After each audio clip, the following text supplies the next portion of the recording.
Hello, आजच्या session मध्ये आपण थोडक्यात आढावा घेणार आहोत तो म्हणजे फिजिक्सच्या न्यूमेरिकलचा। म्हणजे खरं तर आपण न्यूमेरिकल वगैरे सोडवून बघणार नाही आहोत, पण बऱ्याचदा काय होतं की न्यूमेरिकल हा असा पार्ट आहे की जिथे आपण सोडवायला तर गणित घेतो, आपल्याला नेहमीच्या पद्धतीने आपण जातो, आपल्याला माहिती आहे फॉर्म्युला घेतो आपण, त्याच्यानंतर जे काही आपल्याला गिव्हन व्हॅल्यूज असतात तो जो डेटा आहे तो आपण प्रॉपर एका सिस्टीम मध्ये आणतो। म्हणजे जर का एक युनिट समजा एसआय मध्ये असेल आणि एक समजा सीजीएस मध्ये असेल तर त्याचं कन्व्हर्जन आपण करून घेतो, एकाच सिस्टीम मध्ये आणतो आणि त्याच्यानंतर ते कॅल्क्युलेशन करतो। एकतर ते एसआय मध्ये घेतलं तरी चालेल किंवा सीजीएस मध्ये घेतलं तरी चालेल। इथपर्यंत सगळं आपल्याला कळतं, कन्व्हर्जन वगैरे आपण सगळं करतो, कॅल्क्युलेशन करतो आणि उत्तर काढतो। सगळ्यात महत्वाचा प्रश्न येतो तो म्हणजे शेवटचे युनिट्स। बऱ्याचदा काय होतं, आपल्याला माहिती आहे की युनिट जर बरोबर दिलं असेल तर त्याचा आपल्याला अर्धा मार्क मिळणार असतो, पण बऱ्याचदा असं होतं की सगळं उत्तर काढल्याच्या नंतर त्या उत्तराला युनिट काय लिहायचं हा प्रश्न आपल्या समोर पडतो आणि कधी कधी आपण युनिट लिहित नाही किंवा अर्धा मार्क जाईल म्हणून कुठलं तरी युनिट त्याला चिकटवून टाकतो। तर असं न करता आपल्याकडे जो काही फॉर्म्युला आहे त्या फॉर्म्युल्यामध्येच आणि आपल्याकडे जो गिव्हन डेटा आहे त्याच्यामध्येच आपलं खरं तर एसआय युनिट दडलेलं आहे हे तुमच्या लक्षात येईल। कसं ते आता आपण काही उदाहरणं घेऊया आणि त्याच्या अनुषंगाने आपल्याला हे सांगता येईल की कशा पद्धतीने एखाद्या फॉर्म्युल्यावरून आणि गिव्हन डेटावरून आपण कशा पद्धतीने आपल्या त्या न्यूमेरिकलच्या उत्तराचं युनिट लिहू शकतो।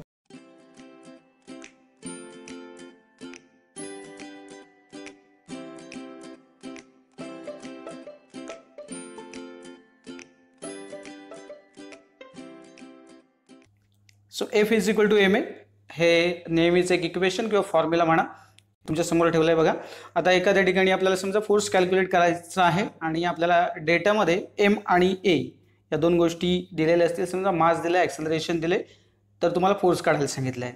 तर फॉर्म्युला तर तुम्ही लिहिलात एम आणि ए अशा दोन गोष्टी, ज्या डेटामध्ये मुळामध्ये मास जे आहे ते त्याचं युनिट दिलेलं असेल, आता ते ग्रॅम असेल तर किलोग्रॅममध्ये कन्वर्ट करायचं वगैरे ते सगळं आपल्याला माहिती आहे एसआय सिस्टीममध्ये करणार असतो तर, बरोबर आहे। त्यामुळे पहिल्यांदा काय करायचं ते दाखवून ठेवतो तुम्हाला बघा। तर एमचं जे एसआय युनिट आहे ते केजी आहे आणि ॲक्सेलरेशनचं जे एसआय युनिट आहे ते आपल्याला माहिती आहे मीटर पर सेकंड स्क्वेअर। अर्थात ते जर माहीत नसेल तर तुम्हाला माहिती आहे की पुन्हा velocity upon change in velocity upon time, आणि मी या पद्धतीने आपण ते काढले, हे सगळं आपण सुरुवातीच्या काळामध्येच शिकलोय, बरोबर आहे। सो दोन गोष्टी बघा, केजी आणि इकडे ॲक्सेलरेशनचं जे युनिट आहे ते metre per second square. So या ठिकाणी तुम्ही काय करू शकता बघा की फोर्सचं जर युनिट तुम्हाला लिहायचं असेल तर तुम्ही काय कराल, तर unit of force will be काय असणार आहे बघा, तर KG into metre per second square असं जरी तुम्ही युनिट लिहिलं तरी हरकत नाही। अर्थात हे जे काही केजी इंटू एम अपॉन ए स्क्वेअर जे आहे यालाच आपण जे दुसरं युनिट त्याचं जे नाव दिलंय न्यूटननी हे शोधून काढले, तुम्हाला मी सांगितलं तसं KG into M upon S square जे आहे त्यालाच आपण काय म्हणणार आहोत, न्यूटन, आणि सिम्बॉलमध्ये लिहायचं असेल तर कॅपिटल एन मध्ये आपण लिहितो, बरोबर आहे। पण समजा तुम्हाला न्यूटन आठवलं नाही आणि तुम्ही जर हे लिहिलं तुमच्या समोर स्क्रीनवर मी जे ठेवलंय केजी इंटू एम पर सेकंड स्क्वेअर, हे कशावरून काढलं बघा, तर या फॉर्म्युल्यावरूनच काढलं। आता एम जर तुम्हाला दिला असेल तर त्याचं युनिट त्यांनी दिलं असेल, एक तर ते ग्रॅममध्ये असेल तर तुम्ही केजीमध्ये कन्व्हर्ट करून घ्याल, तसंच ॲक्सेलरेशनच्या बाबतीत आहे। आणि मग तुम्हाला या दोन गोष्टी जर मिळाल्या असतील तर तुम्ही काय करू शकता, हे अशा प्रकारे एसआय युनिट लिहू शकता। सो तुम्हाला काय माहीत असणं गरजेचं आहे, तर हा फॉर्म्युला जो आहे तो आपल्याला माहिती आहे, बरोबर आहे। आणि या फॉर्म्युला नंतर परत याच्यात ज्या सबस्टिट्यूट करणार व्हॅल्यू म्हणजे एम करणारा सबस्टिट्यूट त्याचं युनिट काय आहे, तर ते डेफिनेटली काय असणार आहे आपल्या डेटामध्ये असणार आहे, याचंही जे काही युनिट आहे ते डेटामध्ये असणार आहे। सो डेटामध्येच युनिट मिळालेलं आहे आणि फक्त त्याच्या कॉम्बिनेशनने मग आपल्याला जो रिझल्टंट आहे त्याचं युनिट डिसाईड करता येतं, ओके। याच पद्धतीने आपण एक दुसरं आणखीन एक बघूया सोपंसं, की ज्याच्यामध्ये आपण प्रेशरचा उल्लेख करतो। आता मी मुद्दाम प्रेशरचं हे जे युनिट आहे ते का सिलेक्ट केलं, कारण आत्ताच आपण फोर्स बघितलाय आणि जनरल केसमध्ये फोर्स अपॉन एरिया हा एक सिंपल फॉर्म्युला आपल्याकडे प्रेशरचा आहे। अर्थात प्रेशर हे वेगवेगळ्या पद्धतीने आपण कॅल्क्युलेट करू शकतो, म्हणून त्याही पद्धतीने मी तुम्हाला दाखवणार आहे। सो सिम्पली जर तुम्हाला आता दिसते की फोर्स अपॉन एरिया, तर तुम्ही आता बघितलं की फोर्सचं जे युनिट आहे ते काय आहे, तर न्यूटन आहे आणि एरिया जो आहे तर तो मीटर स्क्वेअर येईल, बरोबर आहे। सो आपण पहिल्यांदा ते लिहून टाकूया direct, SI unit is equal to newton per metre square, okay. एफचं जे युनिट आहे ते एन आहे आणि एरियाचं जे आहे ते मीटर स्क्वेअर आहे। सो सिम्पली या पद्धतीने आपण हे लिहू शकलोय। पण समजा आपल्याला जर वेगळ्या मेथडनी काढायचं आहे, कारण की आपल्याकडे प्रेशर जे कॅल्क्युलेट करायचं आहे ते फक्त याच पद्धतीने आपण काढतो अशातला नाही, फोर्स दिलाय आणि एरिया दिलाय आणि प्रेशर काढा असं नाही. सिंपल आपल्याकडे आणखीन वेगळ्या पद्धतीने आपण प्रेशर कॅल्क्युलेट करतो. त्यातला एक फॉर्म्युला तुमच्या समोर मी ठेवतो. आता बघा इथे P is equal to rho into g into h. So तुम्हाला डेन्सिटी दिलेलीच असेल, बरोबर आहे. त्यानंतर जी ची value acceleration due to gravity आणि हाईट म्हणजे ती एक लेंथ असणार आहे, बरोबर आहे. सो या ठिकाणी 3 क्वांटिटी आहेत, रो, जी आणि एच. सो या तिघांची युनिट जी आहेत ती तुम्हाला माहीत असली पाहिजे, बरोबर आहे. समजा रो जे काय ते त्यांनी दिलं असणार आहे, जर डेन्सिटी दिली असेल तर त्याचं युनिटही त्यांनी तिथेच लिहिलेलं असणार आहे त्या डेन्सिटीचं. जीचं पण युनिट तिथेच असेल आणि एचचं युनिट सुद्धा तिथेच असेल. तर आता आपण बघूया काय प्रत्यक्षामध्ये इथे घडतंय. तर बघूया रो म्हणजेच काय आहे, तर आपल्याला डेन्सिटीचं मास अपॉन व्हॉल्यूम, त्याच्यामुळे त्याचं जे युनिट आहे ते आहे kg अपॉन मीटर क्यूब. त्याच्यानंतर जीचं जे युनिट आहे ते आहे मीटर अपॉन सेकंड स्क्वेअर आणि एच म्हणजे जी हाईट आहे तिचं युनिट आहे मीटर, बरोबर आहे. सो तिन्ही मी युनिट्स जे आहेत ती बघा एका खाली एक लिहून घेतली. बघा रोच्या खाली मी kg अपॉन मीटर क्यूब लिहिले, जीच्या खाली m अपॉन एस स्क्वेअर आहे आणि एचच्या खाली m लिहिले आहे. ओके, सो ही याची करस्पॉन्डिंग तिघांची पण युनिट्स आहेत. तर तुम्ही नीट बघितलं तर तुमच्या असं लक्षात येईल की इथे काय झालंय की इथे m इंटू एम म्हणजे वरच्या साईडला म्हणजे न्यूमरेटरमध्ये m स्क्वेअर राहील आणि इथे m क्यूब राहील. सो m स्क्वेअर आणि इथला m स्क्वेअर कॅन्सल होईल आणि सगळ्यात शेवटी फक्त इथे एक m शिल्लक राहील.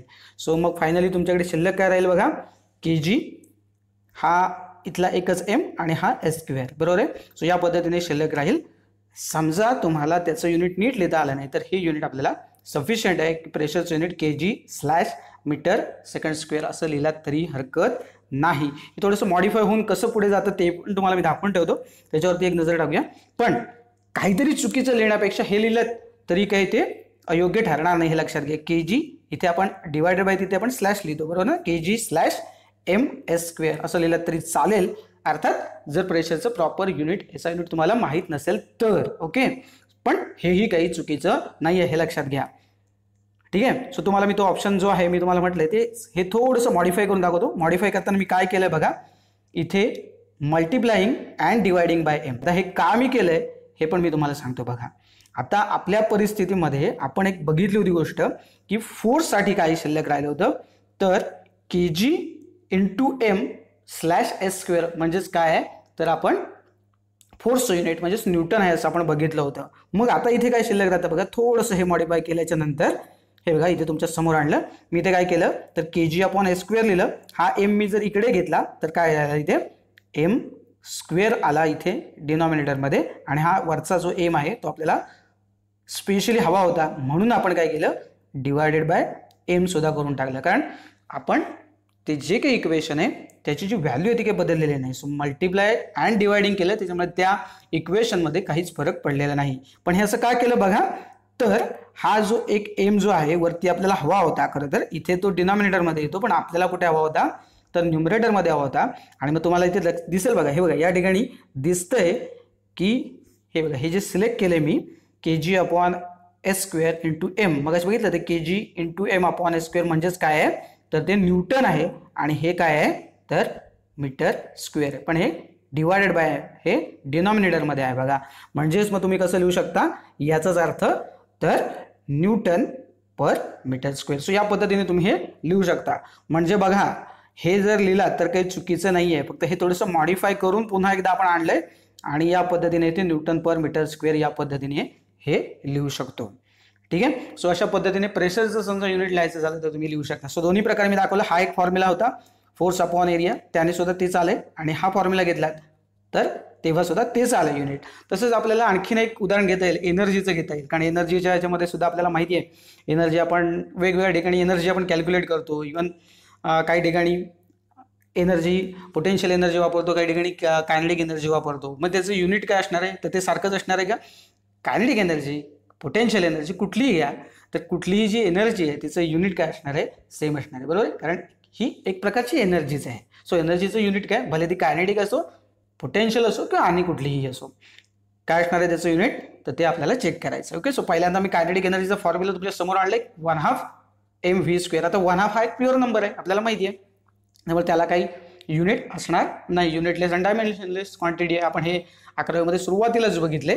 m जो आहे म्हणजे मास आहे, त्याचं जे युनिट आहे ते आपल्याला माहिती आहे ते काय आहे तर kg आहे आणि v स्क्वेअर म्हणजे व्हेलॉसिटीचं युनिट काय आहे मीटर पर सेकंड. आणि या सगळ्या मीटर पर सेकंडचं आपल्याला स्क्वेअर करायचं. ओके, सो आता आपण काय करूया बघा, मी इथे दाखवतो. kg व्हेलॉसिटीचं काय metre per second, so m/s आणि त्याचा स्क्वेअर आहे बघा, म्हणजे एमचा पण स्क्वेअर होईल आणि एसचा पण स्क्वेअर होईल. सो फायनली तुम्ही कसं लिहू शकता बघा, तर kg × m²/s². ओके, आणि मग पुढे जाऊन काय होईल बघा, थोडंसं इथे मॉडिफिकेशन काय केलं मी, तर हा m आणि हा m वेगळा लिहिला. असं का केलं तुम्हाला दिसतंय बघा इथे, kg × m/s² म्हणजेच काय होतं तर न्यूटन होता. सो न्यूटन × मीटर या पद्धतीने तुम्ही याचं SI युनिट लिहू शकता, न्यूटन मीटर. ओके, सो या पद्धतीने जर तुम्ही केलं तर तुमच्या लक्षात येईल. आणि यालाच आपण पुन्हा एक वेगळं युनिटला या नाव दिले, ते काय आहे तर एनर्जीचं युनिट आपण न्यूटन मीटर असं लिहिलं तरी हरकत नाही, पण त्यालाच आपण काय म्हणतो नंतर पुढे जाऊन जूल. ठीक आहे, सो जूल लिहा, किंवा मी तुम्हाला सांगितलं असं या फॉर्म्युलानुसार जर तुम्ही न्यूटन मीटर लिहित असाल तरीही ते चूक ठरणार नाही. ओके, आणि याच पद्धतीने थोडंसं आणखीन पुढे जाऊन मी तुम्हाला एक गोष्ट प्रकर्षाने दाखवतो. इथे W = Fs असं मी तुम्हाला का दाखवतोय, कारण वर्क = फोर्स × डिस्प्लेसमेंट. ओके, हा एक फॉर्म्युला आपण जनरली वापरतो आणि बऱ्याच ठिकाणी आपण एक वाक्य लिहितो बघा, this work is stored in the form of energy. बरोबर आहे, असं जनरल केसमध्ये आपण एक वाक्य सुद्धा वापरलेलं असतं. आणि म्हणून मग आपण काय करतो की वर्कचे आणि एनर्जीचे जे युनिट्स आहेत किंवा इव्हन डायमेन्शन्स पण आपण म्हणतो की काय आहेत तर ते सेम आहेत. आणि म्हणून बघा इथे जर नीट तुम्ही बघितलं तर तुमच्या लक्षात येईल बघा, हे बघा, work = force × displacement. So F फोर्सचं युनिट काय आहे न्यूटन आणि S म्हणजे डिस्प्लेसमेंटचं युनिट मीटर. सो वर्क सुद्धा कसं काढलं आपण तर W = Fs म्हणजे हेच युनिट जे एनर्जीचं आहे तेच वर्कचं आहे बघा. सो N × M, म्हणून वर्कचं युनिट सुद्धा आपण न्यूटन मीटर असं लिहू शकतो किंवा जूल असं लिहू शकतो. सर तुम्हाला जूल हे पटकन नाही आठवलं आणि न्यूटन मीटर लिहिलं तरी हरकत नाही, हे मला तुम्हाला पुन्हा एकदा सांगायचं. तसं आता मग मी म्हटलं तसं कायनेटिक एनर्जी दाखवलं मी तुम्हाला, तसं मी तुम्हाला पोटेन्शियल एनर्जी दाखवतो. आणि पोटेन्शियल एनर्जीचा फॉर्म्युला पण आपल्याला माहिती आहे, पोटेन्शियल एनर्जी mgh. मग आपण ρgh बघितला होता बरोबर प्रेशरसाठी, आता मी mgh घेतला आहे बघा. आणि या ठिकाणी मग तुम्हाला काय दिसेल तर ही पण पुन्हा एकदा युनिट्स आणली मी, kg, त्यानंतर हे m/s², हे g म्हणजे ॲक्सेलरेशन ड्यू टू ग्रॅव्हिटीचं युनिट आहे बरोबर आहे. So metre per second square. So acceleration due to gravity मुळात लक्षात घ्या, म्हणजे जीचं युनिट पण तेच असतं आणि एचं युनिट, ए म्हणजे ॲक्सेलरेशन आणि जी म्हणजे acceleration due to gravity. So unit तेच आहे.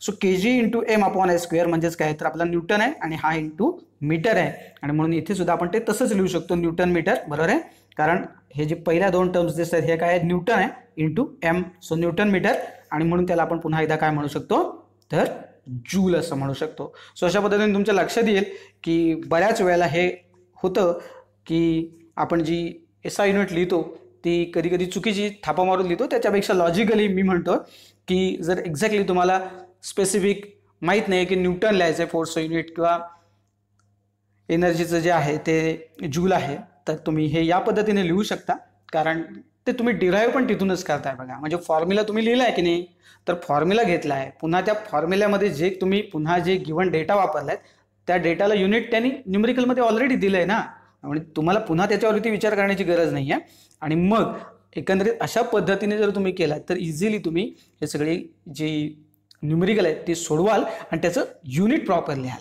म्हणजे अशा पद्धतीने 2-2 मार्काची एकूण 8 न्यूमेरिकल आणि 3-3 मार्काची 5 न्यूमेरिकल, आणि प्रत्येक ठिकाणी अर्धा मार्क जाणं म्हणजे किती मोठं नुकसान आहे याचा विचार तुम्ही करूच शकता.